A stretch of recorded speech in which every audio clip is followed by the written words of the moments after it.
en los salesianos, ya con 16, 17 años, ya participaba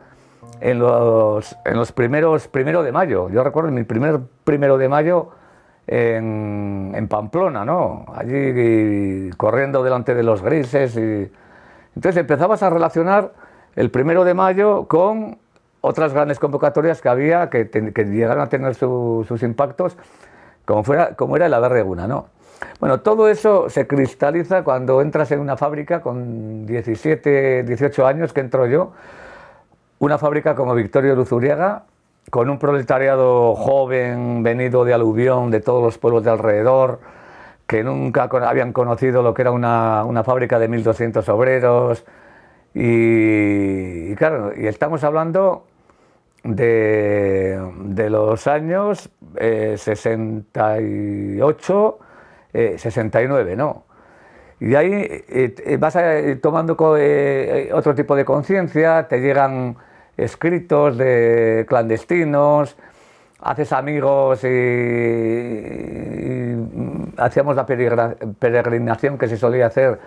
a Biarritz a comprar libros de la editorial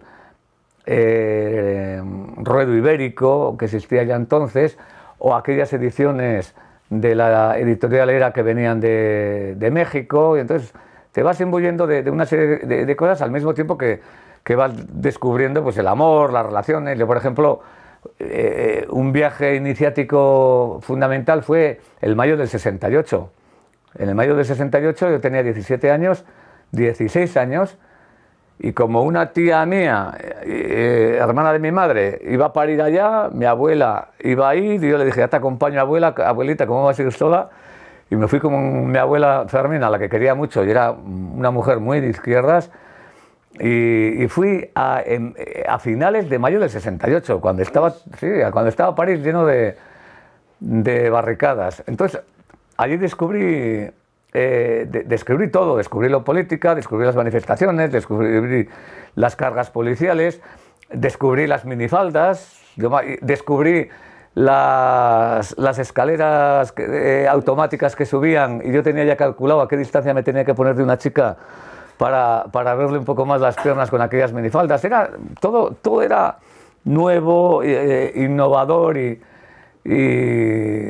impresionante, ¿no? Aquellas barricadas que había y la vuelta por Pigalle para encontrar lo que era la prostitución, las películas prohibidas, aquí los panfletos que inundaban las calles,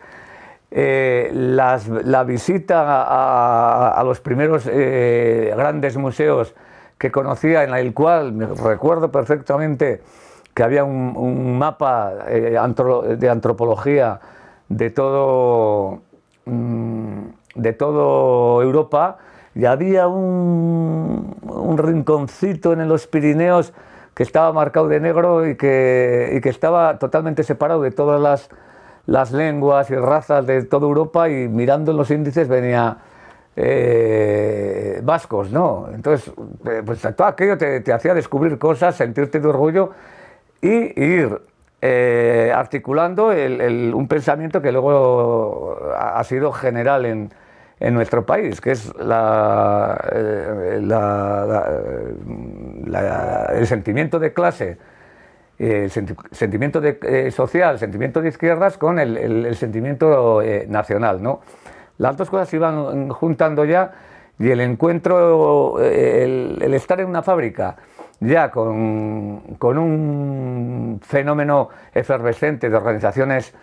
revolucionarias que había, cristianas incluso también. Yo me acuerdo que las primeras charlas obreristas que yo conocí no las dieron los grupos revolucionarios o de izquierdas que estaban clandestinos, los daban la OAC, la Hermandad Obrera de Acción Católica, que provenían de los sectores más radicalizados de la Iglesia, ¿no? Y allá empecé a escuchar también el tema de la Rerum Novarum, de la doctrina social de la Iglesia, y aquello pues encajaba un poco con los sentimientos cristianos que todavía tenían. En la fábrica, como digo, empiezan a caernos panfletos de los grupos revolucionarios del momento, trotskistas, maoístas. La ORT empezó a tener mucha fuerza en esto, pero yo creo que lo que fue, lo que atravesó toda nuestra generación fue el accionar de ETA. ETA empezó en el año 68, tenía 17 años, no me enteré de nada, pero tuvo las primeras reuniones en Tafalla por medio de un cura escolapio que se llamaba Artieda, que aglutinó una serie de gente que eran del grupo de pelota, que también se había formado, pero que eran de familias más o menos nacionalistas, pequeños empresarios.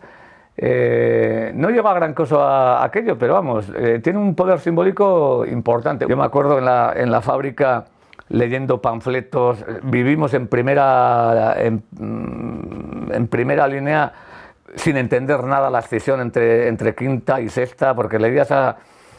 los de la quinta y te parecía que respondía mejor a tu sentimiento nacionalista, y luego leías los panfletos de la sexta y te sentías más reafirmado en los principios de